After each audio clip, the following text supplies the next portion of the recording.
before we start the meeting? Right. I will now hand back to the chair. Thanks, Robbie. Item 1, apologies for absence. I've received apologies from Councillor Ruth Brown, Councillor Emma Fernandez, Councillor Bryony May and Councillor Tom Tyson.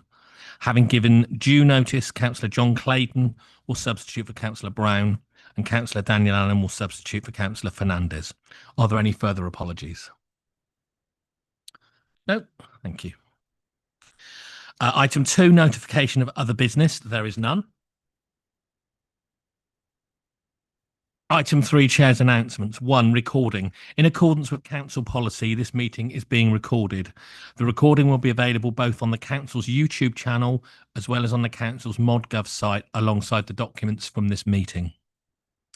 Declaration of interests. Members are reminded to make declarations of interest before an item. The detailed reminder about this and speaking rights is set out under Chair's announcements on the agenda. Item 3. To clarify matters for the registered speakers. First of all, welcome.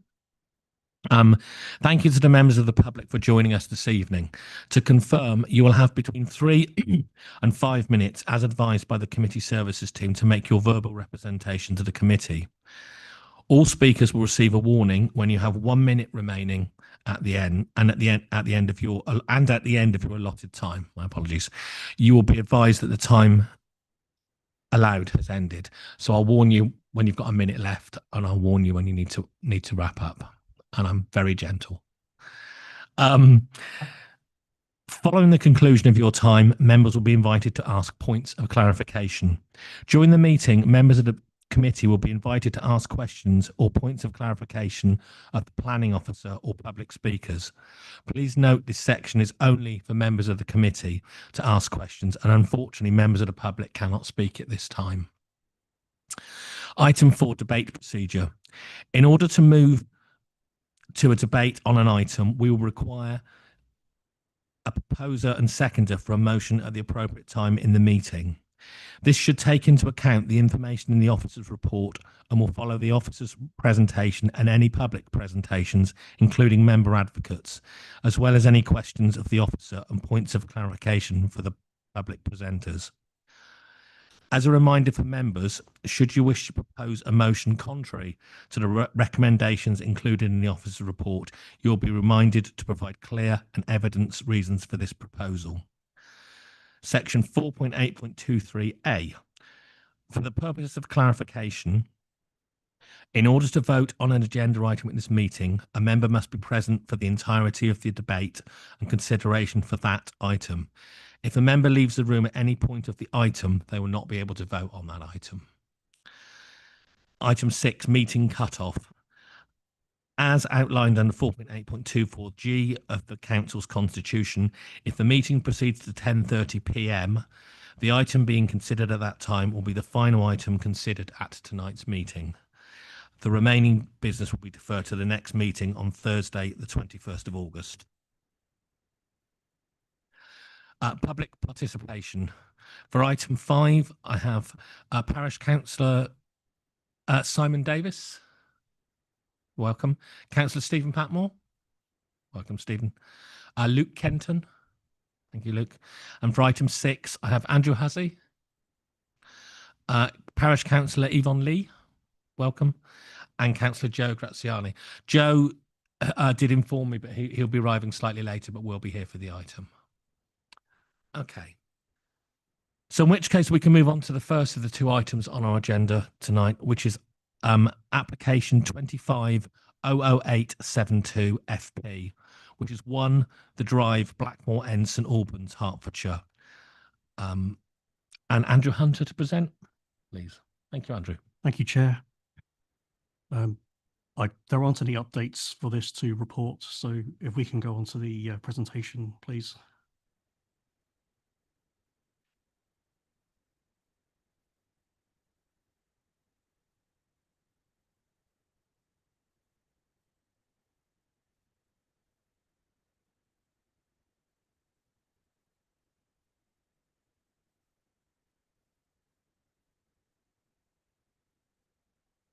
Okay, so we can go to the first slide, please.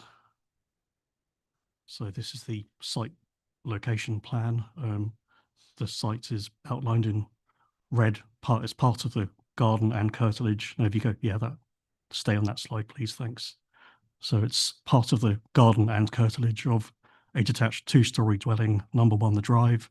It's in a residential area. And it's in the settlement boundary of Blackmore End, a category B village and policy SP2 of the local plan.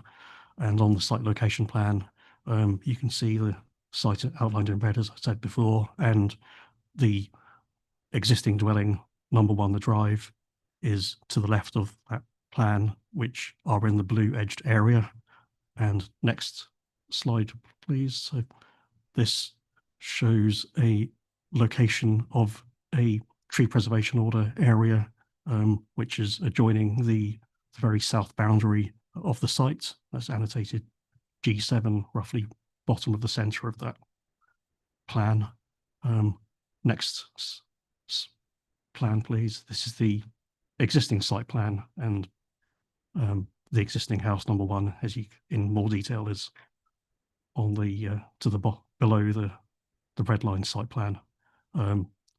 Next plan, the proposed site plan. You can see the new house and the proposed access and its parking there on towards the left of the red edged area. Next plan, the proposed floor and elevation plans, and last plan, a proposed site sections plan. The top section is looking west from Kimpton Road, and the lower section is looking south from the drive. So if we can go on to the first photo, please. So this is looking up Kimpton Road, southeast of the site, which starts on the other side of the bus stop sign, and it's left of the boundary fence with the road. And number 1 The Drive is on the far left of the photo. And next photo. This is the area for the proposed new access where there is a gap in the vegetation. Next photo. This is looking into the site with number 1 The Drive and its garage protection with the rear dormers in the middle of the photo. And next photo. This is showing much of the north boundary of the site and road The Drive in the middle. Next photo. This is facing towards the site from the west, with number 1 The Drive occupying much of the photo, and the proposed new house would be behind the triple garage in the middle. Next photo. This is the rear of 1 The Drive. Next photo. This shows the location of the proposed new house. Next photo. This shows more of the eastern part of the north of the site. Next photo. This is the northeast corner of the site. Next photo. This is looking from within the site towards the area of the proposed new access and parking. Next photo. This is facing the south of the site.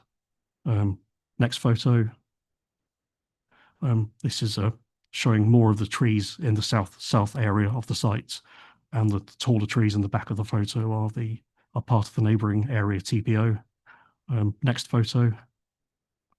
This is looking towards the southwest area of the site, which is in the foreground, and a further part of the rear garden of 1 The Drive is in the middle, beyond the fencing and the vegetation.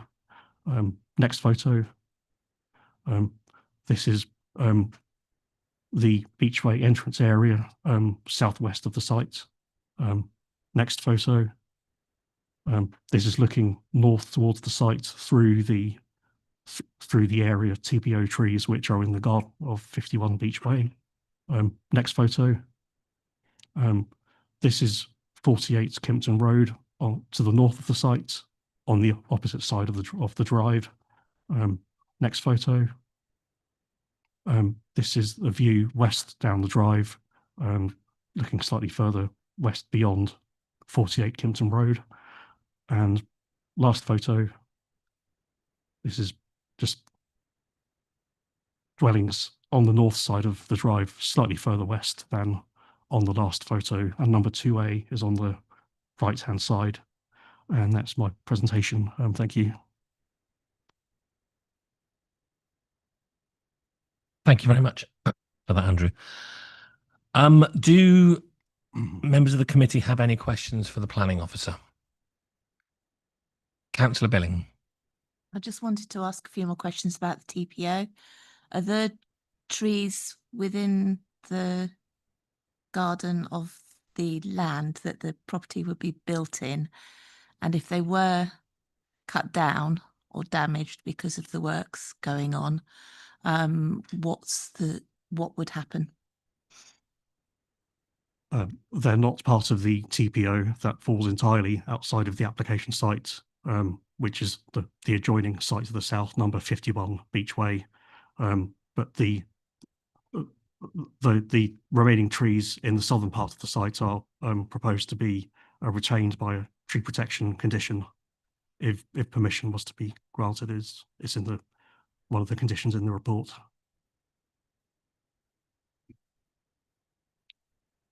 Are you content with that answer? Thank you. Councillor Bryant next. Thank you. I'm interested in the access from the drive and Beach Way. Do you have any photographs that show the mirrors that which are used to achieve safe access, and where they are in comparison to the entrance to the new site? I don't have any photos on there. All the photos I've included are on the presentation. But I think I'm not quite sure where the mirrors are, to be honest. Although I would say the highways officer hasn't objected to the proposed access in any case. Val,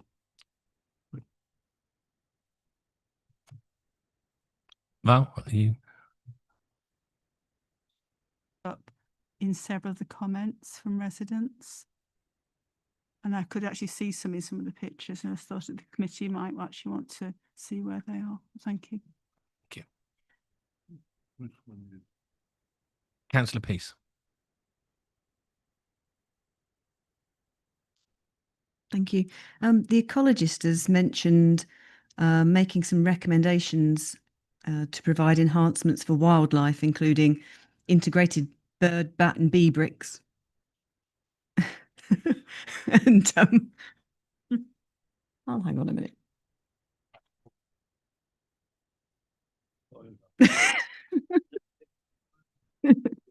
Anyway, what was I saying? Oh yes, ecologist. They've mentioned including integrated bird, bat, bee bricks and hedgehog boxes, and saying that should be conditioned. I couldn't see anything that specific in the conditions, and I just wondered, as this is a self-build, so it doesn't have the BNG requirement, if I'm correct, could the condition be made a bit more specific to include things that the ecologist has asked for? Yeah, I don't see why not. Yeah, condition 7 is what our ecologist recommended, but it could certainly be made so we make specific reference to those features. Yes. Okay. Councillor Winstanley. Thank you. Just following on from Councillor Billing's question and your answer about the trees, there's quite a lot of coverage in the northeast corner of the site. Are they governed by the condition that you mentioned as well? They are. Thanks.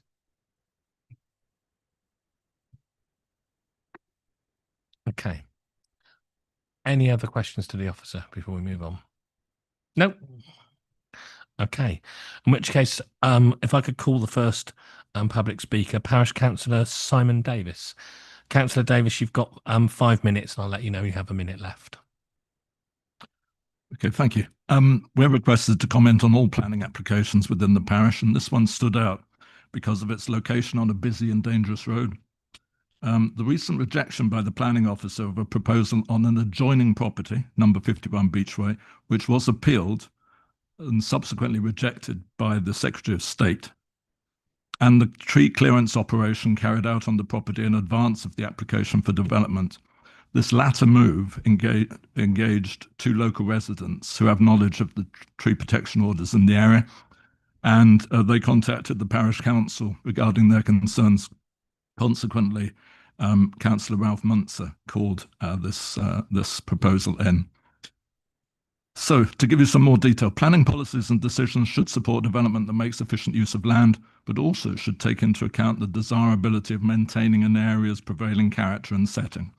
In this case, the site plan suggests that the density of this development is considerably in excess of that prevailing in the area, and especially that of other properties along Kimpton Road, the Drive and Lime Avenue. Additionally, good design is a key aspect of sustainable development, creating better places in which to live and work and to help make development acceptable to communities. This proposal, given the limited size of the site, appears cramped and with limited amenity space, unlike neighbouring properties. Finally, further infill development in the North Herts District Council administered part of Blackmore End is threatening to change the nature of the communal, the character of the community through a process of creeping urbanisation of this rural community. With regard to the access that the councillor mentioned, access to the property has been proposed directly onto Kimpton Road next to an existing bus stop, adjacent to another bus stop, between 2 busy road intersections, and the answer to your question about the mirror is that it is at the end of the drive, which provides limited visibility. On a road that suffers from excessive speeding, there was a speeding analysis carried out under Councillor Richard Thake in 2022, and it also suffers from frequent groundwater flooding and resulting standing water. County Councillors Thake and Muntzer have both been actively engaged in the speeding and standing water issues. The proposed access onto this busy and poorly maintained stretch of road, situated between junctions, one of which is blind, and with the potential to interfere with local infrastructure, that is, the bus stops, represents a potential hazard and a danger to both bus and road users, as well as local pedestrians. There are no pedestrian pavements, as you could see from the photographs along this stretch of Kimpton Road. Additionally, there is the issue of the adjoining property, number 51 Beachway, and the recent rejection of planning permissions, including an appeal to the Secretary of State on their land. There seems to me, firstly, an inequality of treatment in that both developments are quite similar in size, or they were certainly before the removal of the mature trees on the site of number 1 The Drive, which has ensured that the plot site is slightly larger. Secondly, having spoken to the resident owners of 51 Beachway, I understand there is an intention to resubmit an application for a smaller development on the adjoining site. If both applications were to be approved, there would be considerable cramped development on a small parcel of land adjacent to a busy and dangerous road, which is most definitely out of character with the local environment.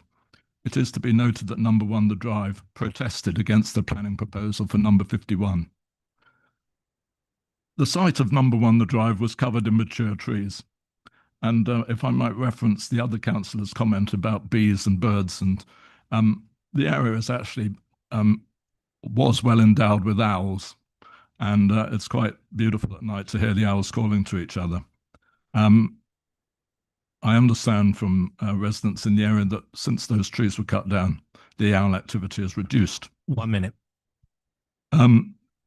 The removal of the trees has had an undeniable effect on the character of the local area. There's clearly recognition that the trees in Blackmore End make a positive contribution to the character and appearance of the area. As we've discussed, and as you've seen, many mature trees, including those adjacent to the property, are protected by tree protection orders. The trees removed were all associated with the former Blackmore Manor, and their removal, whilst it seems legal, may have been a cynical attempt to remove any protection requirement on the fauna that enhances the local area prior to the submission of the planning application. So in conclusion, this proposed development fails to provide any enhancement to the local plan for high quality, beautiful and sustainable buildings with amenity spaces in keeping with other properties in the area, and it doesn't reflect local policies and character. The proposal will need to access a busy and poorly maintained stretch of road situated between dangerous junctions and bus stops, As such, the development we believe is a potential hazard. Continued infill development of this area of Blackmore End is changing the area's prevailing character and setting, and the planning applications for number 51 Beachway and If number you can 1 sum up. Drive. That's it. Oh, my apologies. Sorry. Thank you. Do members have any points of clarification for the speaker? No? Oh, sorry. My apologies. Councillor Daniel Allen. Yeah, can I ask what your definition of a busy road is, please, as in number of movements along the road, and whether that's something that is considered a busy road by the Highways Department, if that's something that you've looked at?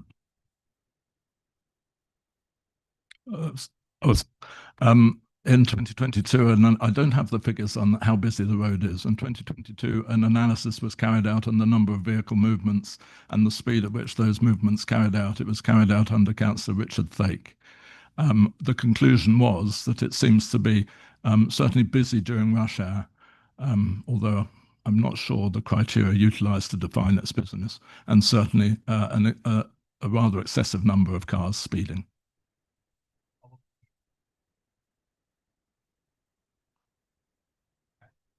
Do you have any other points of clarification required from the speaker? No? Thank you, Councillor Davis. If I could call the member advocate objector, Councillor Stephen Patmore. Stephen. Thank you, Chair. Well, I can mainly reaffirm the points that Councillor Davis has finally made there.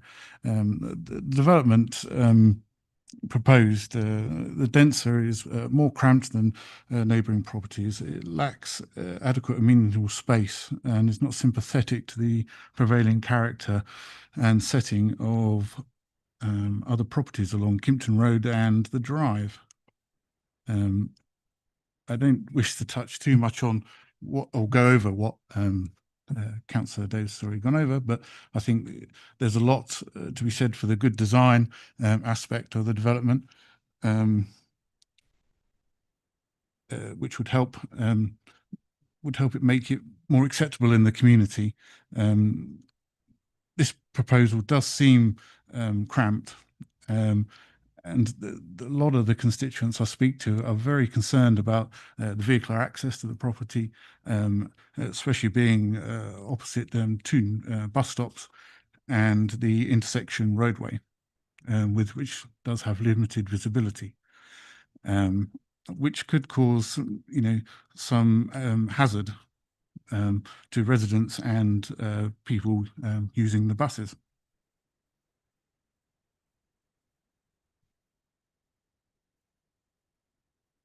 So I would therefore ask my council colleagues on the planning committee to refuse this application on the points that I've made and Councillor Davis. Patmore.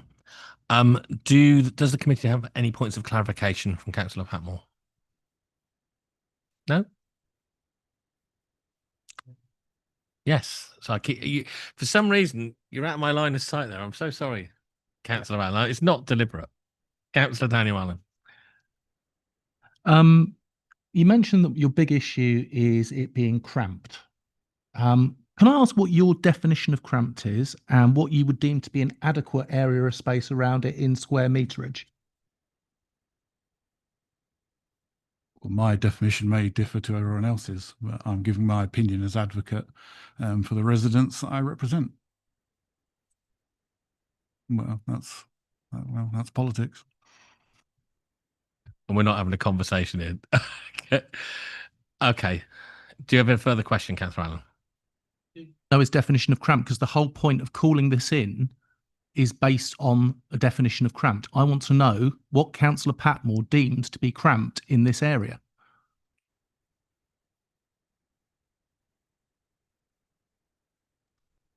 I think you've already given your answer to that, Councillor Patmore.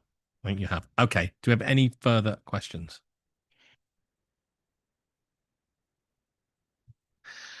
In which case, I'm going to move on to the applicant's agent, Mr. Luke Kenton.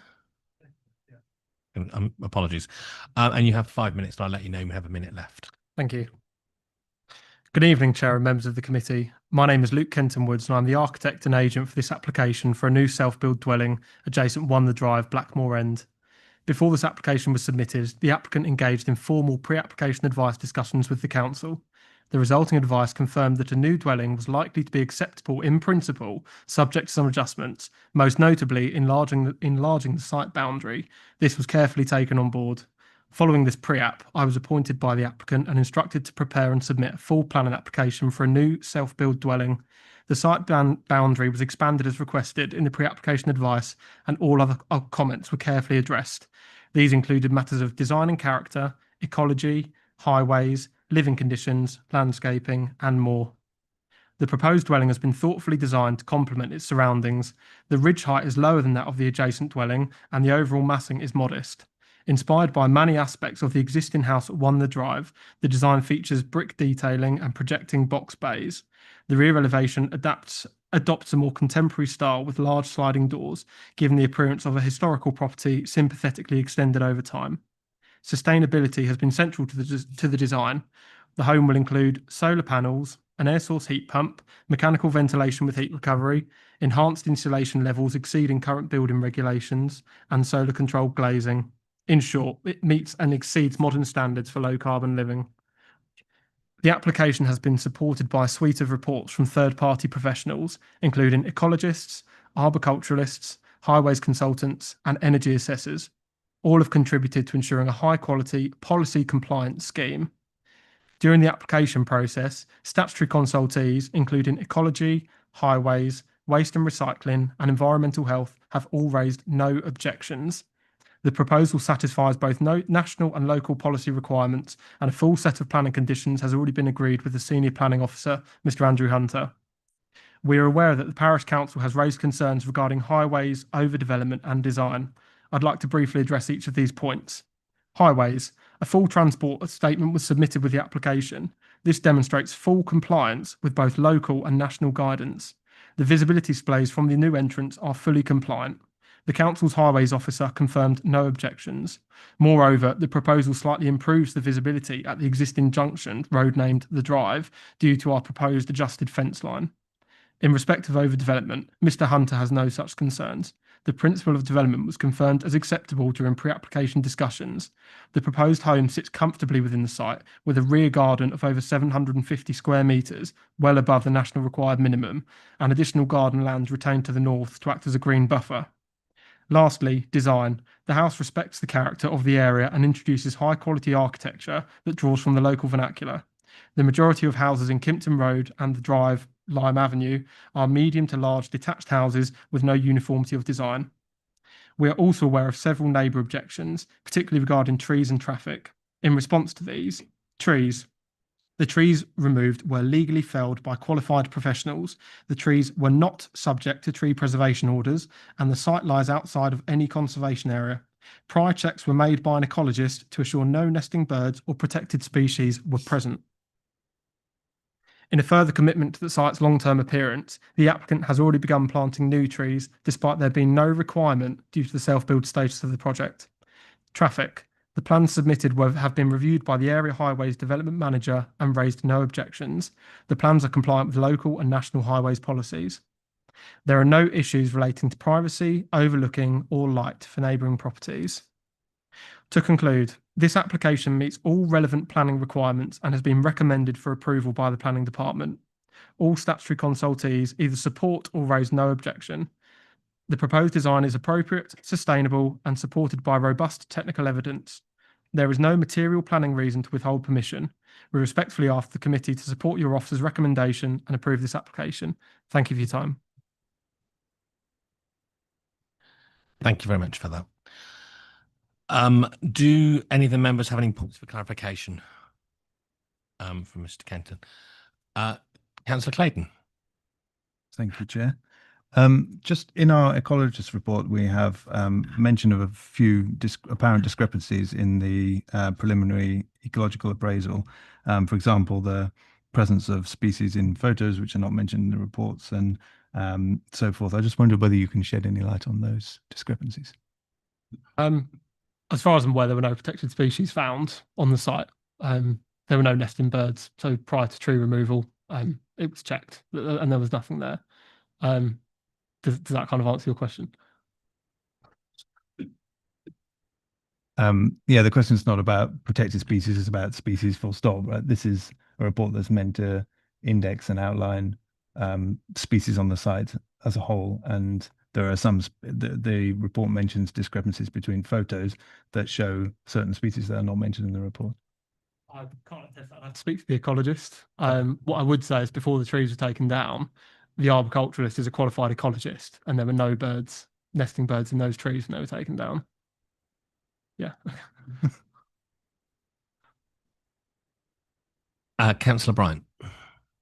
Thank you. I've just added one. What month of the year was it? February or March? No nesting birds. Sorry? No nesting birds, February or March. Yeah. I think it's March, isn't it, at the beginning of the season? Yeah. Sorry, that was just an extra. To put Councillor Patmore and Councillor Allen out of their misery, 4.3.22 actually gives the dimensions for the garden and the plot. And I accept that, what it says there. What I'm concerned about, and I'd like your comment on clarification, is the parking area and the turning area. Because I look at the plan that is on the website, and there are 2 cars there. And I think it would actually be very tight to actually turn those 2 cars round in that turning area to then actually go out of the drive onto Kimpton Road. And that's only with 2 cars. I mean, the house that size, there probably will be more than 2 cars, even though it's not, you don't legally have to. My question is, clarification, did you consider having the entrance exit on the drive, giving you more space for that? And also avoiding the further problems with Kimpton Road?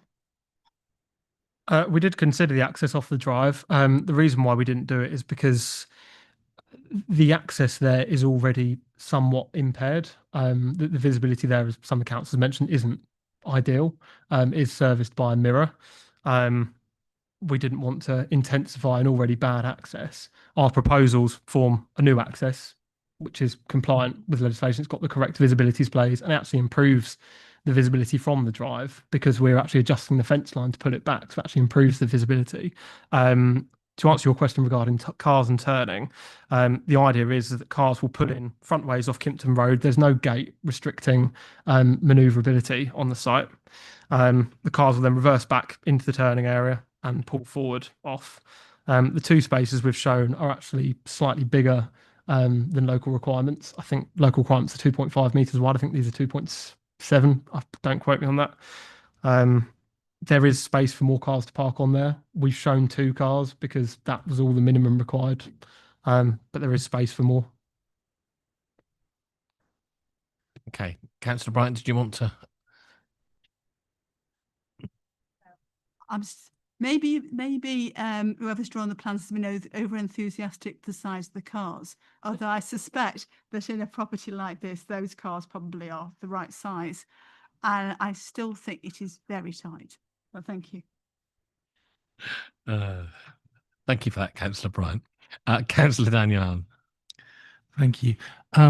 We heard earlier that there was a question from Councillor Peace about if things were to go ahead, would there be the option for including bat boxes, Swift bricks, B bricks, that kind of thing? If that was put through as an amendment, is it something that you'd be willing to consider? Absolutely. I think irrelevant of planning conditions, the owners that will do the self-build are quite green people, should we say. They keep bees on the site. So it will be within their interest, and yes, we would accept a condition for it. Thank you. Councillor Ian Mantle. Is there any provision in this plan for electrical vehicle charging, both cars and smaller vehicles like mobility scooters?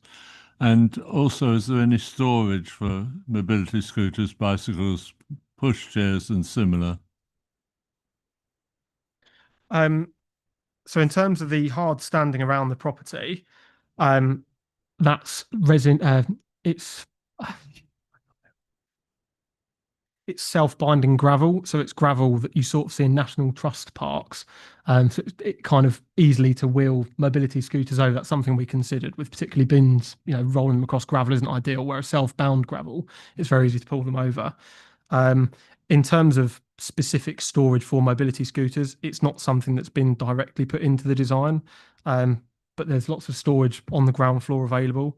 There's a cloakroom, fairly good size utility room, and the snug is also quite a big size, so there would be space to store something there. Likewise for a pram, there's external cycle storage shown, which again could easily house a pram.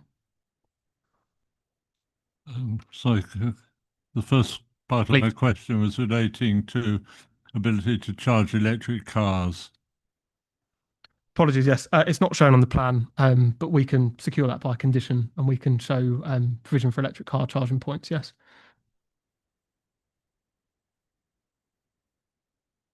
Okay. Do we have any further questions to the applicant's agent? No, in which case, may I ask the officer to respond to any of the issues raised? Andrew. Thank you, Chair. I do consider I covered most of the issues raised in the report, but I'll go over what I think are the main points raised. So regarding the access, I think probably the main point is that the highways officer hasn't objected, and we should give that significant weight. I don't see any reasons to disagree with that. And as it's only one house, the volume of traffic entering and leaving the site would be very small. So I don't see there any highways issues in that case. Regarding the appeal that was dismissed at number 51 Beachway, that site is about half the size of the current application site, and also is significantly constrained by the area TPO that covers about half of that site, and that's not the case here. And then this house, with this house, there's more space between it and its boundaries, and also on the for the larger group of trees that are on the south of the site. So I think this proposed house is much more comfortably in this site compared to the appeal scheme that was dismissed, and I don't think they're that comparable in my view. And then regarding the concerns over the density and it being cramped, I think if you compare the size of this site and the footprints of the house within it, as I said before, it's set in from the boundaries, and I think it appears spaciously within the site, and also it compares quite favourably to many of the surrounding houses which are on smaller plots, particularly the houses slightly further up off Kimpton Road from number 48, and going further north from there. I think this proposed house would not be cramped or would have an excessively high density in terms of plot sized or dwelling footprint to site area, and it fits in with the character of the area in favourably to in my view in this case. Those are the points I wanted to raise. Thank you. Thank you, Andrew. Sean. Thank you, Chair. There's only one point I'd like to add to that, and mention was raised just now about EV charging points. That's now a requirement of building regulations that dwellings be provided with EV charging points, and so we're not at this point normally requiring the provision of EV charging points because that's required by building regulations. On occasion, we may impose a condition requiring details of where an EV charging point may be located on a site if we have concerns about that. But in terms of requiring an EV charging point for dwellings, that's a requirement of building regulations, and it's important that we don't seek to regulate matters that are already provided for by other regulations. Thank you. Thanks, Sean. Councillor Mantle, I think you've indicated. Right. If I may clarify, I was concerned more about the sort of positioning of the charging points in the light of the planned parking arrangements. Yes, it's something I thought about when looking at it. In this instance, it would either have to be a freestanding charging point next to the parking area, or the owners would have to purchase extra long cables to link into charging point on the dwelling. You can purchase them. They're quite expensive, but you can purchase them.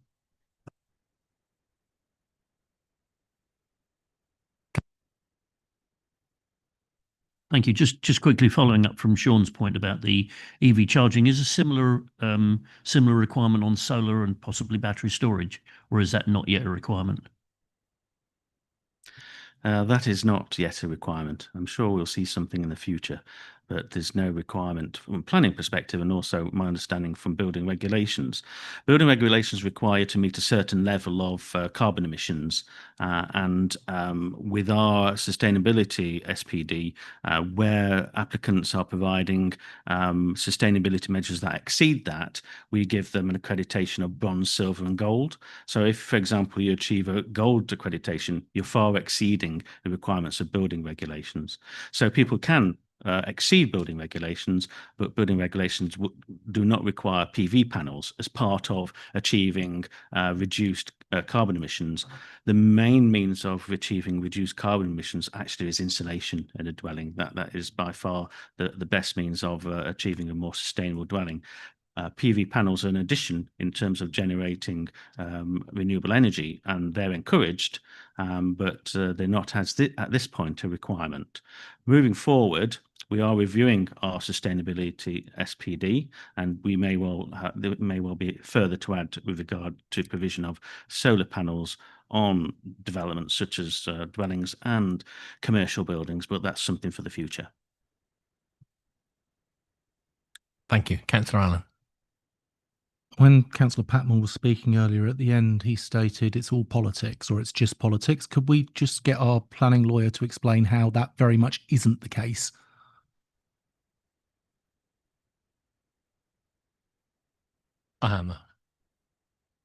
Sorry, Councillor Allen, what is it that you want me to explain? As in clarify that that's not why you were asking the questions? I think Councillor Patmore's indicating he would withdraw that comment, and I suspect it was meant in a rhetorical sense rather than a literal. I think we're talking politics of a small p there, not a large p. Is that right, Councillor Patmore? We content with that? Right. I'm conscious we had two conditions mentioned during that, one of which I think Sean's covered off potentially around EV and one around from Councillor Peace. So I'm assuming that during our discussion, if we wish to add conditions, that'll be picked up. I just wanted to remind members that have been picked up on. So the officer's recommendation is to grant permission. Now, unless members are minded to propose a different recommendation on this item, along with material planning reasons, I would be proposing we grant permission. But do any members have any other proposal they wish to make before I do so? Right. In which case, in order for us to move into debate, I will propose that we grant permission subject to the reasons and conditions set out in the report. And any additional conditions. Thank you. Is there a seconder for that proposal? Councillor Prescott. Happy to second and reserve my right. Thank you very much. And at which point we move into debate on the proposal. So do I have anyone wishing to add anything or debate, comment? Councillor Prescott. I'm really struggling to get excited about this, to be perfectly honest with you. It does seem that it meets all the right criteria. I appreciate that there is this creeping increase in density, but that's just the way of the world. And I can't genuinely see any reason we could refuse this. Okay, thank you. Councillor Winstanley. Yeah, thanks, Chair. It seems that the main reason we're here is due to this concern about the prevailing pattern of development, this being at odds with that. Whereas if you, as mentioned earlier, if you travel just slightly further north on Kimpton Road, there are 8 or so semi-detached houses that are some extended, almost virtually touching, all with driveways onto the same road. So I don't think, to me, that worry about density holds up. Neither does the concern about pulling out onto that road when there are 8 or so houses with double driveways doing the same thing. Okay. Councillor Peace. Thank you. I think the officer's report really clearly sets out why this should be granted. My only concern is, as I've raised before, are those of the ecologist, and I think provided that we make condition 7 more specific with those comments, I would be happy to support this. Thank you. Any other comments before I ask the officers to look at the condition? Does anyone wish to suggest some wording on the condition? And Councillor Peace, did you want to reiterate what it is you'd like to see in that condition? Yeah, I would just like to see the ecologist's wording used, which I am trying to find, but I'm sure the officer can find it quicker than me.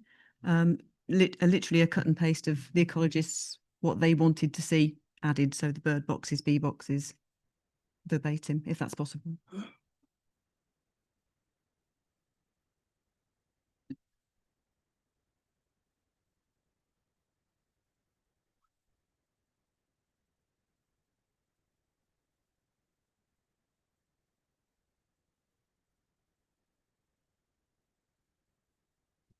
Sean, sorry. Thank you. Yes, it's at, I believe, 3.6 of the report. The ecologist refers to the provision of basically the provision of bird and bat boxes to provide advancements for wildlife, including integrated bird, bat and bee bricks and hedgehog boxes. Condition 7. Condition 7 could be amended to I'll just scroll down to condition 7 if you just bear with me. So condition 7 basically requires ecological measures to be implemented in accordance with the submitted preliminary ecological appraisal. This could be amended to say, and provision shall be made for the bat, bird, and bee bricks, as well as hedgehog boxes, and it could just be inserted into that particular condition. May I ask the applicant's agent? I think you indicated earlier that you'd be prepared to accept that. Yes. Yeah, we'd accept it. Thank you. And Councillor Peace, does that wording suit your? So we have an additional condition proposed, an amended. Yes, sorry, an amended condition. Thank you. Right. Any other debate? Councillor McDonnell. Sorry, just for my peace of mind and clarification, when it's a self-build, does that mean the people that build the house need to live in the house? Is that correct? That's correct, yes. I'm assuming in this instance that the owners of number one will be downsizing into this property, although it is a fairly large dwelling. It's significantly smaller than the existing one. So my belief in this instance is that they are downsizing and not downsizing too far a distance. They're just staying within their garden. Okay, thank you.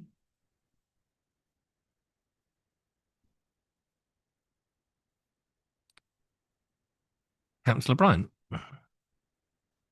Claire said, could we ask the agent whether that is actually true? That is what Sorry, Councillor Bryant, could you speak a little louder or nearer to that? Following up from what Claire just said, could the agent possibly say whether that is actually the case? It is, yeah. So they actually built number 1 the drive a number of years ago themselves. They just want to build their final house. Essentially, just need somewhere a bit smaller now. Thank you. Okay. So if we have any further debate, no. Can someone remind me, how do I go about incorporating the amended condition? We've already done it because it's accepted. Okay. In which case we have a proposal to grant the permission subject to the reasons and conditions set out in the report under the condition that we've amended as amended. Can I see all those in favour of that, please? Oh, sorry. Sorry, Councillor Prescott, I'm reminded you reserve your right to speak. Did you wish to? I did already speak. There we go. Thank you. Don't say we didn't give you a chance. In which case, if we could move to a vote, please. Sorry.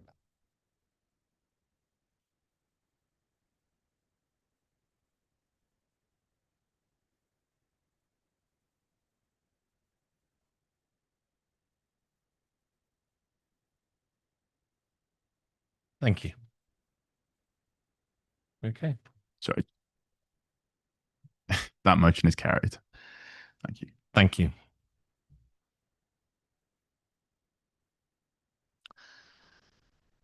So that concludes that item. Do members wish to have a short break between this and the next item, or move straight through? Crack on is the thing. If the members of the pub, if the visitors for that item wish to leave now, I'll give you a pause to do so. And thank you both for your time.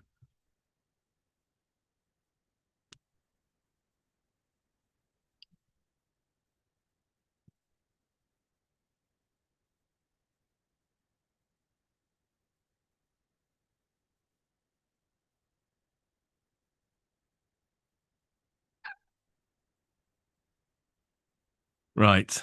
Item 6, application 2500309 FP, Ivy's Cottage, Smith's End, Barley, Royston. And if I may ask Henry Thomas to present. Henry. I've got no updates since the report, so can we just go to the slides, please?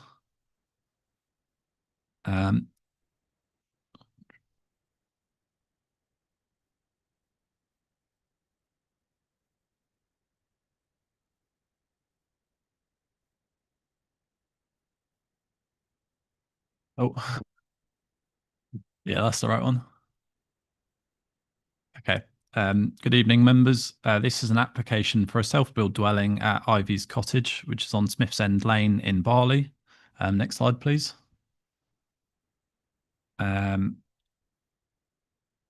So this is a site which is outside the assessment boundary for Barley, but it's within the conservation area and it's within an area designated as the rural area beyond the Greenbelt.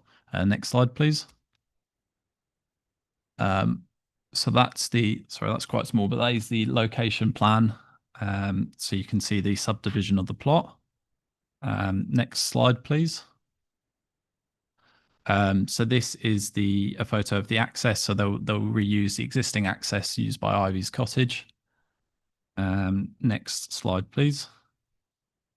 So here is a photo looking down the garden towards the rear of the site. You've got Ravello's Rose Cottage on the left here, which is a grade 2 listed building. Next slide, please. And that shows the side elevation of that listed building. Next slide, please.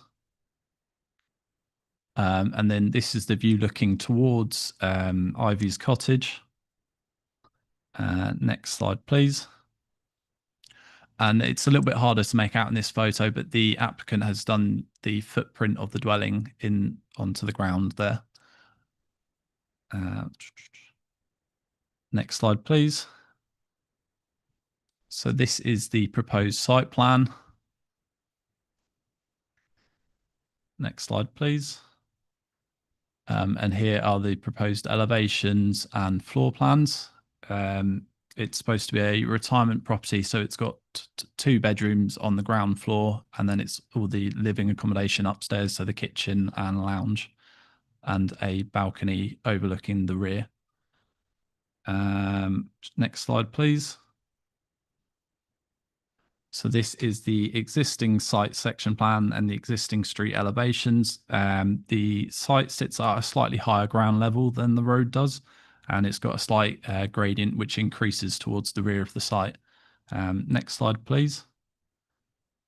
So here is the proposed dwelling, and sorry, the photos are really small to see, but it's set down into the ground.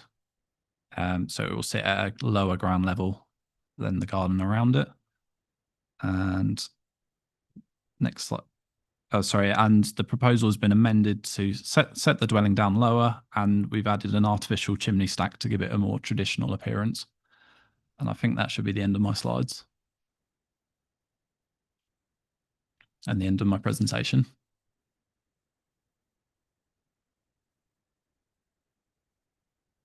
Thank you, Henry. Do members have any questions, points for the planning officer? Councillor Clayton. Thank you, Chair. Just in the planning history section 4.3.2, it mentions that compared to previously refused schemes, the scheme is changed in certain respects, but also there have been intervening changes in the national and local policies. So I just wonder whether you could clarify what those national and local policy changes are that are relevant to this application. So I think it's more around just the adoption of the local plan and sort of changes in biodiversity net gain. And well, actually, that wouldn't affect this because it's self-build, but maybe Sean can help me out. Sean? The main difference between now and then is that we don't have a 5-year housing land supply, and therefore the tilted balance would apply. So in this instance, for example, the site is located outside the settlement of Barley, albeit, as you've seen on the plan, it's got lots of housing around it. And therefore, under our policy, CGB1, policy SP2, it conflicts with our local plan policy because it's beyond the settlement boundary. However, because we don't have a 5-year housing land supply, those policies are deemed to be out of date. And the application should be assessed against the policies set out within the National Planning Policy Framework. That basically does set out an approach to where dwellings should be located.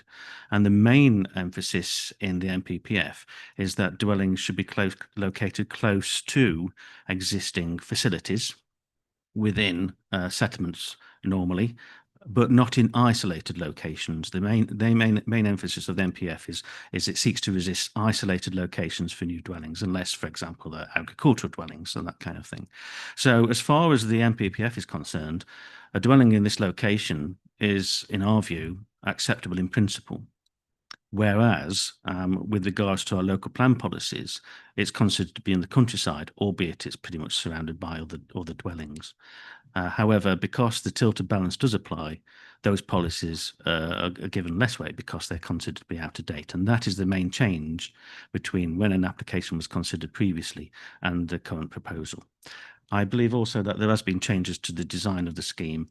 It's an improvement upon previously, and our conservation officer did object to the previous proposal, but now is not objecting to this scheme because he considers that the impact upon the character, the significance of the conservation area is low compared to the previous scheme. So on balance, all in all, we consider this scheme is acceptable. Councillor Peace. Thank you. In the report at section 4.3.20, you talk about the potential overlooking for the Ravello Rose Cottage, and talk about obscured glass and how it wouldn't be overlooked. But what effect would the balcony on the back of the property have? I hadn't quite understood it was an upside down house. How does that work in planning when you've got a balcony that looks into somebody's garden like this will? So the balcony is set into the roof, so it's walled on either side. So if you wanted to look sideways, you'd have to properly lean out and look round. And so therefore all the views are just sort of just down garden, which like a rear window would have. Yeah. Does that answer the question? Yeah, thank you. Any further questions for the planning officer? No. In which case, if I could call our first public speaker, Parish Councillor Yvonne Lee. Councillor Lee, you have 5 minutes. Sorry, 3 minutes. My apologies, 3 minutes. And I'll let you know when there's a minute left. Sorry about that. That's okay. Thank you very much indeed. Barley Parish Council made objections to this application, firstly in May and following the amendments in June. And I would hope all members have had an opportunity to see these detailed comments. What I'd like to particularly address this evening is the fact that the starting point for consideration of any planning application must be the planning policy. And as we've already heard, the two key local plan policies are SP2, which define Barley as a Cat A village where general development will only be allowed within the defined settlement boundaries, and we know it's outside, and policy CGB1, which sets out the strict criteria for the approval of development in rural areas beyond the Greenbelt, and this application meets none of those criteria. So prima facie, I think the Parish Council and the districts are in agreement on this, that the application doesn't comply with key policies. And based on that, it's the opinion of the Parish Council that it should be refused. In the Planning Officer's report for tonight, he references two planning appeal decisions for infill development in the rural area beyond the Greenbelt at Kelshaw and Ashwell. But the circumstances are materially different. Kelshaw is a Cat B village where development is allowed under policy CGB1, and neither proposal is within a conservation area. So we don't agree that these appeals are material planning considerations in the case of Ivy Cottage. The assumption's also been made that in the absence of your 5-year housing supply, that the tilted balance in NPPF comes into play, and there should be a presumption in favour of sustainable development. A question would be that, is it actually the intention that by adopting a tilted balance, that this rides roughshod over all policies in the local plan? Surely it can't be the intention 1 minute. to give developers carte blanche.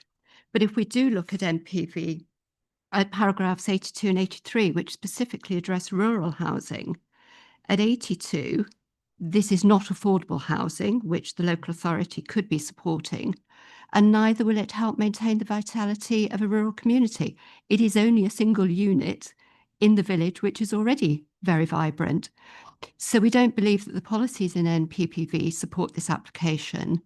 We do acknowledge that there can be instances where strong arguments for exceptions to policy can be argued, but we've seen no such arguments advanced by the applicant in this case. So therefore, it's the opinion of Barley Parish Council that there are no mitigating factors which would justify the grant of planning. Thank you. Thank you, Councillor Lee. Do the committee have any points of clarifications for Councillor Lee?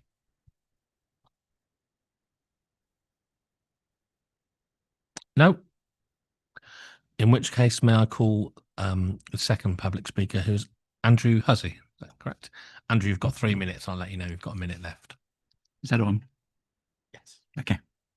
I presume you have all seen both the original application for this development in 2022 and its subsequent rejection by the council. You will also seen all our objections and those of the Barley Parish Council to both applications from 2022 and 2025. We agree with Barley Parish Council that the application is contrary to approved planning policy as set out in the local plan, in particular SP2 settlement and spatial policy as set out in the local plan.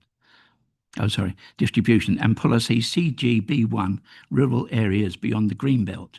We agree that the proposed development does not comply with the key fundamental policies of the adopted local plan and will cause harm to the conservation area and adjoining listed buildings.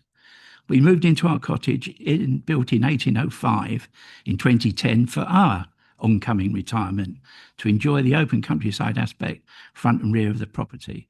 We were confident the aspect enjoyed by the cottages would continue as it is in the conservation area. Conservation areas are defined as areas of special architectural or historic interest, the character or appearance of which is desirable to preserve or enhance. It is clear the proposed structure will not preserve or enhance this surrounding area, as the impact on the appearance of the lane and therefore the conservation area, and will be extremely imposing. If this application is agreed, we would also be concerned that a precedent will be set that any homeowner with a large garden in this conservation area will be able to develop in their own space. The land adjacent to Ivy's cottage, i.e. the proposed site, is directly opposite our cottage and is already at a level 2 metres higher than ground level in the front of our house. The proposed building will be 6.8 metres high, making the house 8.8 metres higher, that's 30 feet, than the ground boundary with Smith's End Lane. Whilst the applicant has reduced the height by 0.5 metre of the proposed development, this is One only minute. This is only at the rear of the property and not on the side. The appearance of this development from Smith's End Lane therefore remains as imposing as in the previous application.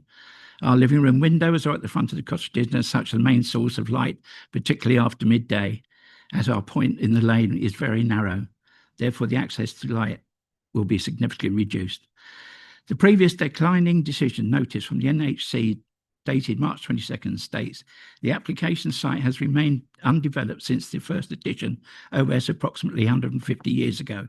Ravello Rose and other listed buildings nearby have enjoyed an edge of countryside setting since the Barley Conservation Area was designated in 1969, and this cluster of heritage assets together with the verdant gap between Ivy's Cottage and Ravello Rose make a positive contribution to the character and appearance of the area. In contrast, the height, form, fenestration and position of the proposed dwelling would not make positive contribution to Ravello Rose upon the character and the appearance of Barley Conservation Area. The proposal would... May I ask you to sum up, please? We feel, can I just... Okay. We feel these previous statements above say it all, and I hope that our concerns about the potential impact of this proposed development on the surrounding conservation area, open aspect and access to light for all our cottages opposite the site are given your serious consideration. Thank you for your time. Thank you very much. Do we have any points of clarification for the speaker, please?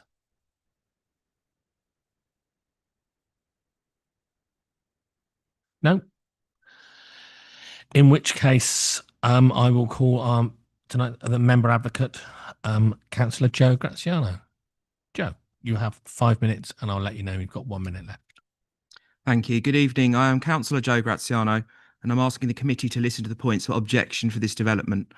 On the 8th of November 2022, North Hertfordshire District Plan 2011 to 2031 was adopted. The planning policy context against which this application should be considered is clear. The application attracted 7 comments, of which 4 objections from immediate neighbours and 3 neutral seeking provision of Swift boxes. Barley Parish Council, which I'll refer to BPC, considered the application at their meeting in April of the 7th and resolved to object this application. Barley has seen substantial development in recent years, both from infill development and windfall sites, including most recently the development behind the doctor's surgery, the former site of Drayton's Garage, and currently the 3 further houses currently being developed on Picknich Road. Barley has a population of 690 people according to 2022 census spread over 280 households. There are 2 key issues which my colleagues have referred to previously, referring to this site about the issues. It is outside the settlement boundary for Barley, but within the Barley Conservation Area. The 2 key local plan policies are critical for the consideration of this development are Policy SP2, Settlement Hierarchy and Spatial Distribution, and Policy CGB1, Rural Areas Beyond the Green Belt. Policy SP2, the policy identifies Barley, as we've discussed, as a Category A village where general development will be allowed within the defined settlement boundaries. But the site in question is well outside the settlement boundary for Barley as defined in the adopted local plan. And Policy CGB1, the land outside the settlement boundary is classified as rural land beyond the green belt. In these areas, planning permission will be granted provided that the development has A, infilling development which does not extend the built core of a Category B village, meets proven local need for community facility services or affordable housing in the appropriate location. C is strictly necessary for the needs of agriculture or forestry. D relates to existing rural building. E is a modest proposal for rural economic development or diversification. Or F would provide land or facilities for outdoor sport, outdoor recreation, and cemeteries that respect the general open nature of the rural area. The proposal does not satisfy any of these criteria. The applicant additionally referenced sustainable policies and self-build considerations. But given the development does not pass the tests set by the key fundamental policies of the local plan, sustainability and self-build considerations are not relevant. The site lies within the Barley Conservation Area, BCA. Development in the conservation area must preserve or enhance the character of these designated areas. It should be complementary to the character of the area and make a positive contribution to the overall appearance of the conservation area, taking into account siting, scale, design, and use of materials. I consider that the proposed development will erode and cause harm to the significance of the BCA, which covers the whole of Smith's End Lane. Many of the existing properties fronting Smith End Lane are listed. In particular, Blythe Cottage and South Cottage face the site, and the Ravello Rose adjacent to the site. These assets make a valuable contribution to the setting of the Smith's End Lane and to this part of the BCA, as it indeed does the existing verdant gap between Ivy Cottage and Ravello Rose.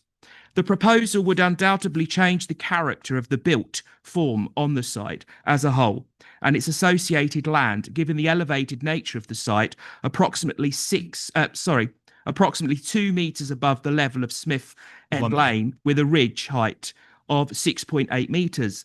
The siting scale and height and form of the proposed dwelling could cause demonstrable harm to the setting of not only the listed buildings, but all of the properties in this part of the BCA. After careful consideration, I do agree with Barley Parish Council, and I consider the proposed development does not comply with key fundamental policies of the adopted plan and would cause harm to the conservation area and adjoining listed buildings. I can see no mitigating factors that would justify an exception to the planning framework, and as such believe the application should be refused. Thank you, Councillor Graziano. Do we have any questions, points of clarification for the member advocate?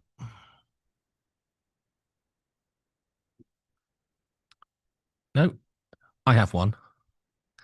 I note the comment about the Swift boxes, and I meant this is a serious. Is there a specific reason? I mean, I'm all in favour of Swift boxes, full stop. But is there any specific reason for that being there that you're aware of?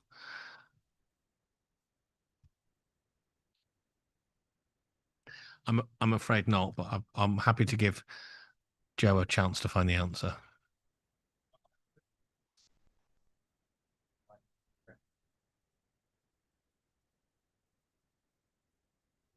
But I can defer to Barley Parish Council for a comprehensive response. Unfortunately, you can't. Okay. Well, I hope my answer is there are Swifts it's in fine. that area. Yeah. And I'm sure the committee has taken on board the comment. Thank you. Do we have any further questions, Joe? No. In which case, may I ask the officer to respond to the issues raised? Okay, so I think some of that I've addressed in the report. With regards to it sort of setting a precedent, I think this is quite a unique plot along the road, because it's a dwelling with quite a large side garden, and it's got development on all three sides. I think I referred to it in the report sort of like an infill plot along this road. With regard to the heritage harm and conservation harm, I give quite significant weight to the comment we've received from our conservation officer, who's not objecting on behalf of the heritage grounds. And I think that this scheme has been amended from the previous refusal, that they've set back the dwelling so that you've retained the sight lines of both Ravello Rose and Ivy's Cottage as you're driving down the road. So yeah, that's all I've got to say. Sean, you look like you itching to speak. Not necessarily itching to speak, but I just thought I'd just point out that there was mention of overshadowing of Ravello Rose Cottage. I'd just like to point out that the proposal is to the north of Ravello Rose Cottage and not to the south. The sun doesn't shine from the north in this hemisphere. Okay. And another point is, if members did consider that there would be harm to the setting of the list of buildings and to the character appearance of the conservation area, we are an important consideration, because we are really looking at the policies of the NPPF. Is that the NPPF basically says that if there's less than substantial harm to designated heritage assets, that should be considered against the public benefits of the proposal. So it's not the end of the matter. You then balance that harm against what the public benefits would be from a proposed development. In this instance, if members did consider that there was harm, then the consideration they should give consideration in the light of the NPPF to the public benefits that may arise from this development. And the main public benefit would be from the delivery of an additional dwelling to the local housing stock within the context of the council not having a 5-year housing land supply. Thank you. Thank you. Councillor Prescott. Taking my cue from Councillor Allen, can I ask Sean to define substantial harm? I'm happy to do that. When we're talking about substantial and less than substantial harm in a heritage context, the NPPF doesn't distinguish between the two. It's left to a decision maker to do that. Substantial harm is a very high hurdle to achieve. Basically, the courts have determined that for something to result in substantial harm to a designated heritage asset, it has to effectively remove its heritage interest. So when you're talking about developments to a listed building, for example, something that would equate to substantial harm would be pretty much the demolition of the listed building. Anything less than that would be less than substantial harm. So the phrase less than substantial harm is a very wide spectrum. You can be towards the top end of less than substantial harm or towards the bottom end. So most applications that will, hopefully all applications that will come before us would be within that less than substantial harm category in terms of heritage impact. And therefore, it's a balancing exercise with regards to where you are within that spectrum of less than substantial harm, whether you're towards the top, medium or bottom. And then you assess that degree of harm in relation to the public benefits that would arise from a development. So in the case of housing, that's considered a public benefit. The courts have determined that housing is a public benefit. The more houses you deliver on a scheme, the greater the public benefit. But also, the more houses that you potentially deliver, the greater the harm. So it's a balancing act in that regard. In this instance, our conservation officer has said that they consider that there'd be no harm to the setting of the list of buildings or the character and appearance of the conservation area. And therefore, we don't have to engage that public benefits balance.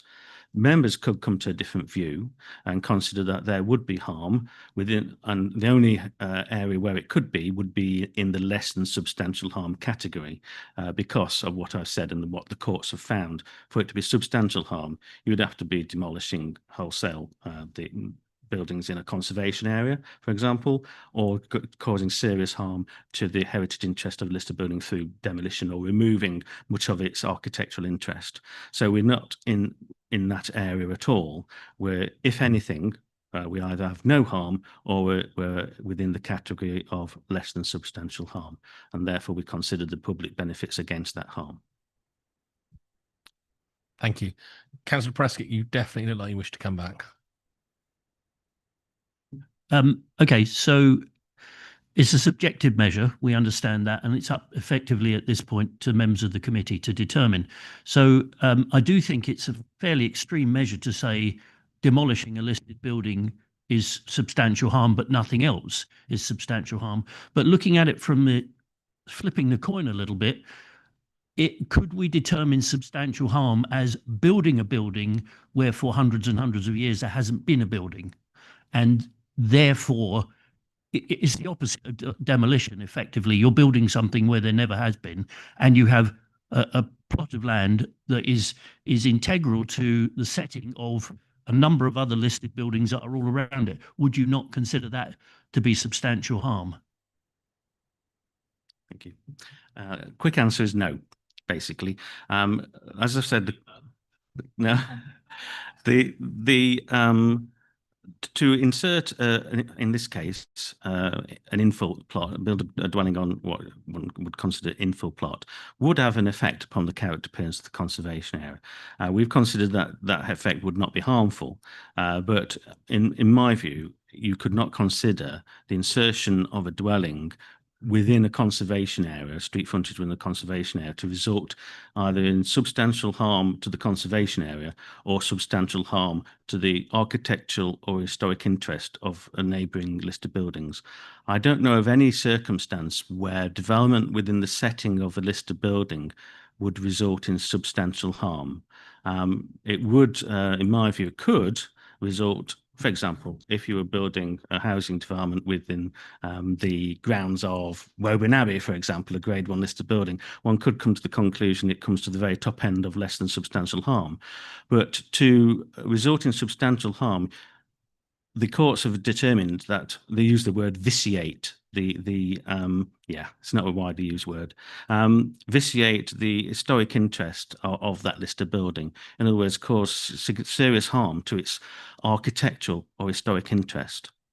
Therefore, whilst erection of a dwelling within the setting of a listed building could potentially cause significant harm, it would not fall within that category of substantial harm, because it wouldn't vitiate, it wouldn't remove effectively the architectural or historic interest of that listed building.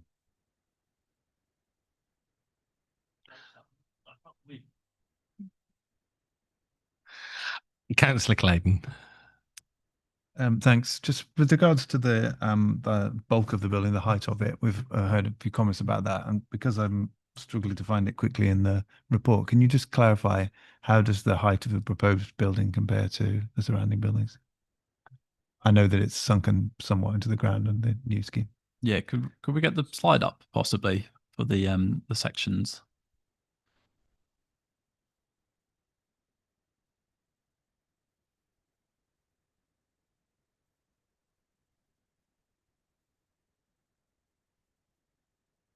I think it should be the last slide.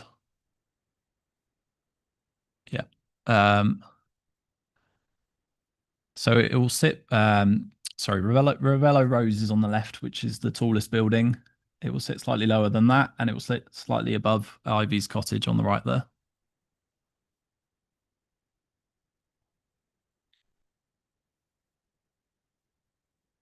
Does that answer your question? Yeah. No. Thank you. Do we have any further questions for the officer? No.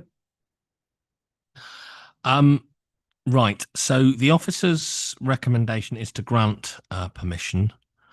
And unless members are minded to propose a different recommendation on this item, along with material planning reasons, I shall be proposing that we grant permission, although I am minded to amend condition 3 to include Swift boxes, if the committee agree with that. So does anybody else have a different proposal?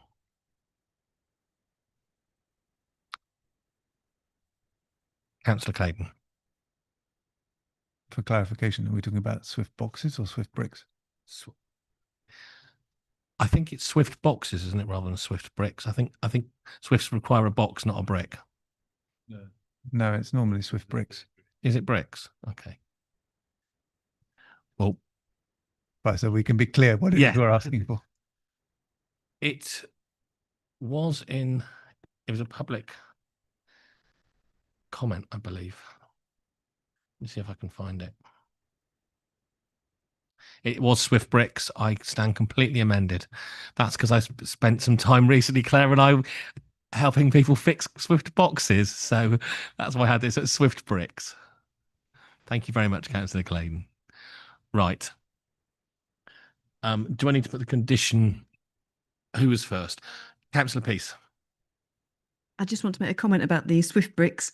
The person who has put up that comment puts the same comment on every application, pretty much in a rural setting.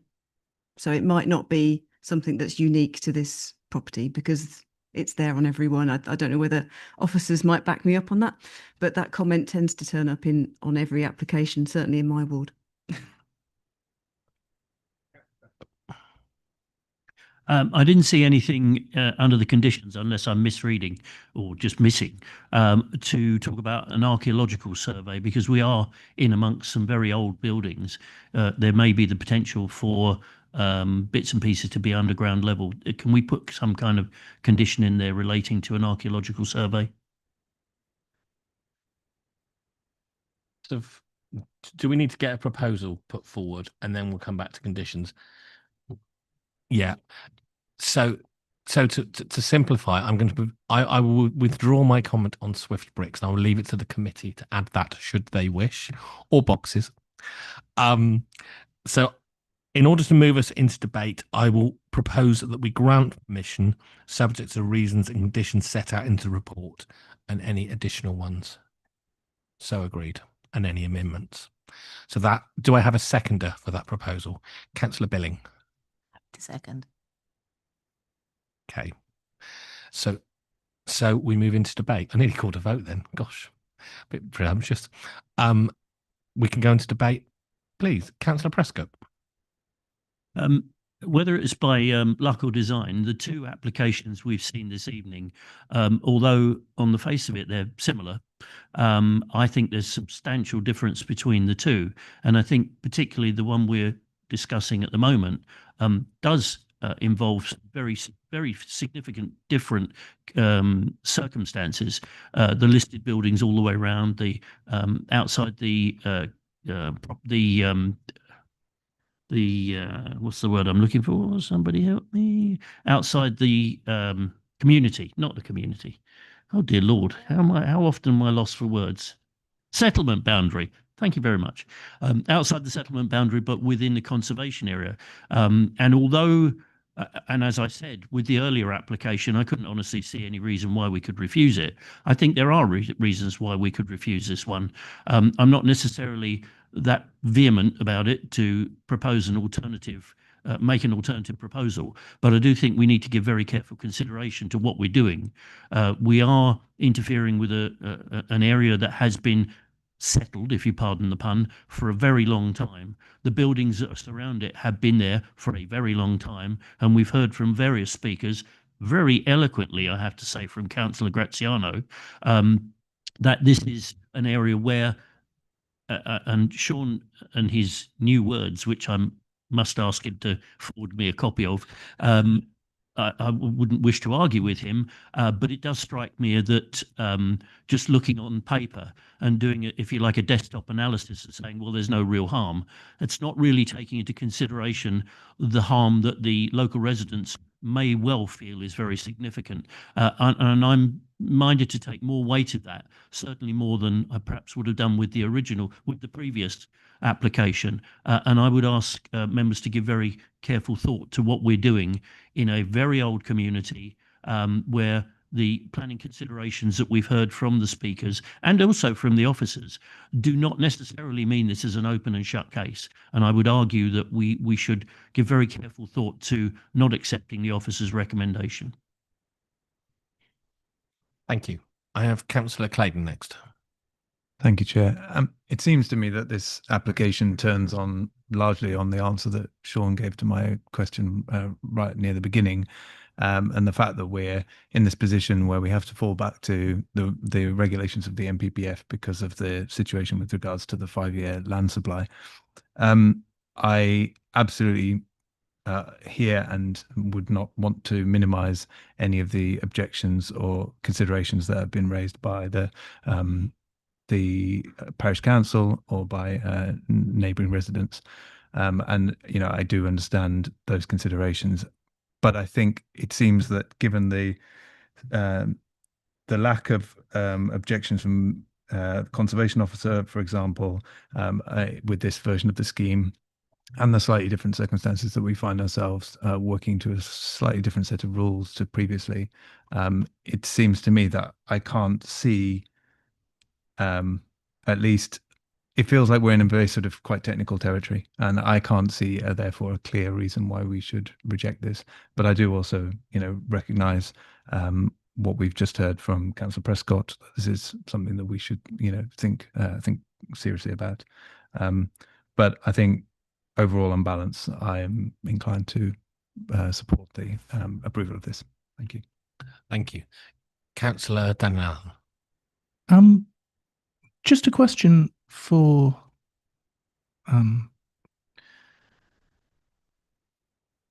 as far as Barley Village Council, Parish Council goes, Councillor Prescott, you sit on it, don't you?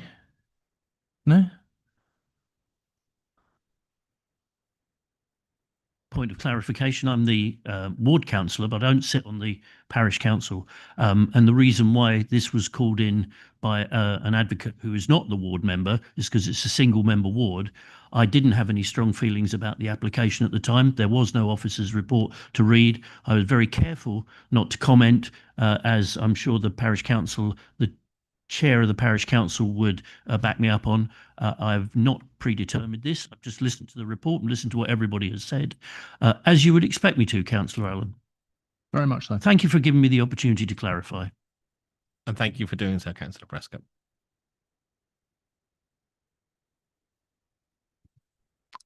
Do we have further debate? Councillor McDonnell. Thank you. I think both of these applications tonight have been really interesting because it seems to me that it's people who live in a community, who want to retire in that community, who want to downsize and have used this option of self-build in order to do that. What I find quite sad, though, is that they live in a community where it seems like a lot of the community, including the parish councils, are objecting to what they're doing. I'm not sure I would want to stay in that community at that point, but they like where they live. And I think that's really nice that they want to live there. They want to build a house that is different and suits their needs, and it's not just a new build development that may come and then they just have to live in a house that a lot of other people are living in. So I think it's really nice that they want to stay in their community, and I'm slightly torn because I can understand the objections, but I think I'm going to go with the officer's recommendation on this one.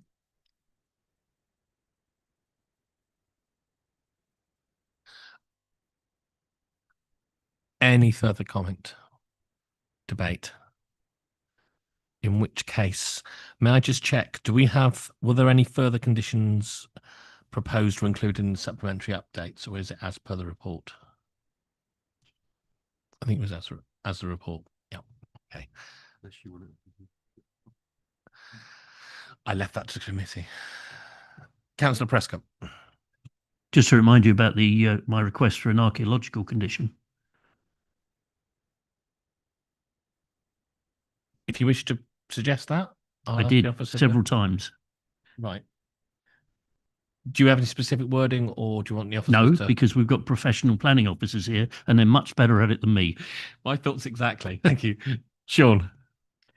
We did consult the county archaeologist, and for Bedford, it's Andy Instone, who actually comes into this office once a fortnight, and with officers, and sits on the fourth floor if anybody is ever in on Thursday and wants to meet an archaeologist. He did not respond to the consultation, so he didn't respond one way or another. He didn't require conditions because response wasn't received. Now, if members were inclined to require a condition relating to archaeology, we do have standard conditions that effectively require watching brief. In other words, an archaeologist to be appointed and paid for to watch over the site when foundations are being excavated. A fairly expensive requirement. So we should, under those circumstances, be clear that there is such a requirement in archaeological terms. I don't think we have any evidence before us to show that it is particularly interesting from but it got potential interest from an archaeological point of view. That I would leave it to members to decide whether you consider that such an archaeological condition. It is a standard condition that we do have, effectively requiring a watching brief, is necessary in this instance. It is a garden to a cottage. We're not aware of any historical development in this area, but I would leave that to members as to whether you consider such a condition is required. Officers don't, based upon the evidence we've got before us, consider that such a condition is required, especially given that the archaeological officer hasn't responded. Normally, he would respond if he felt that such a condition is necessary. That's all I can say on the matter. Thank you. Councillor Prescott, you wish to respond? I think I would be happier if the archaeological officer had responded and said he or she doesn't have concerns. Whereas if he or she simply didn't respond, there is always a possibility they didn't get the message or they were not there that day. And I think to have received no response whatsoever doesn't really satisfy the question of, is there likely to be something of interest there?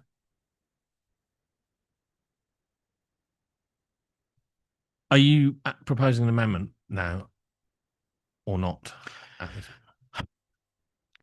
I'm not. Yeah, I've got several other speakers. Shall I let them speak and then you can come back? Is that okay? Thank you. I'll take Councillor Bryant first, who's trying to be. Looking into the background of Barley Conservation Area, and even on the web, there's very little about the archaeology. And as you say, it's not been mentioned in the documents. I would suggest that we actually ask for a desktop survey, which is the lowest level of archaeological intervention, which means if it's desktop survey, they'll know if there's likely to be something there, and they'll take it from there.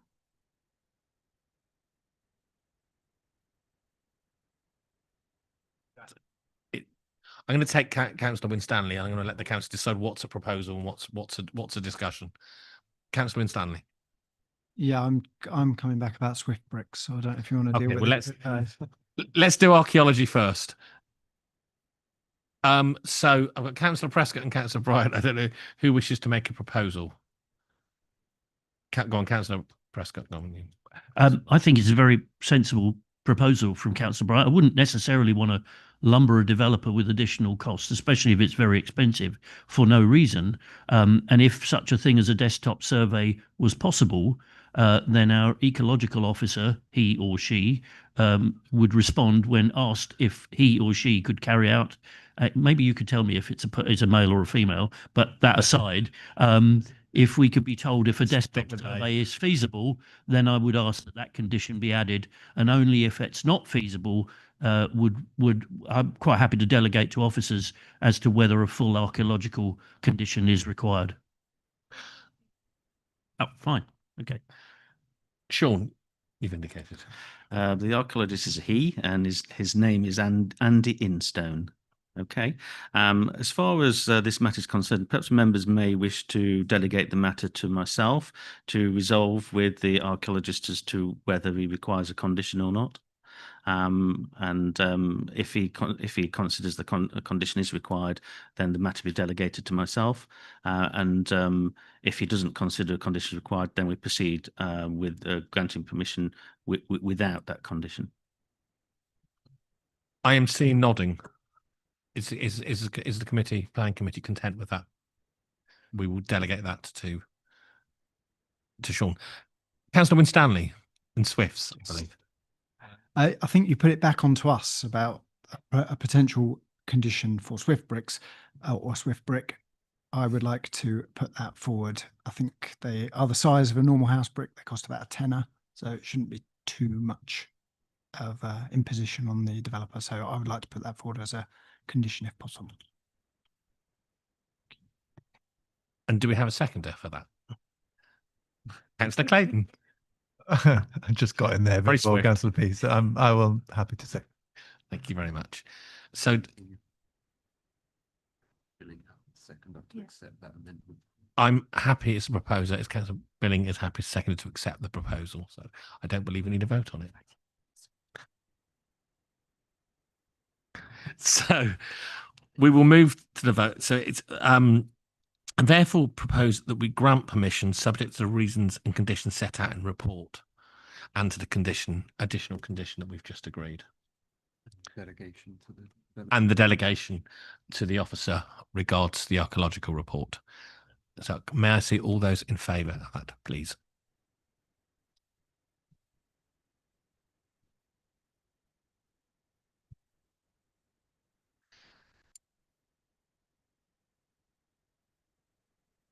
That motion is carried, Chair. Thank you, Robbie.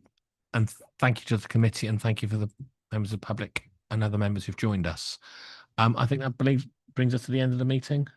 Thank you all very much for your attendance, and I will see the committee back on the 21st of August.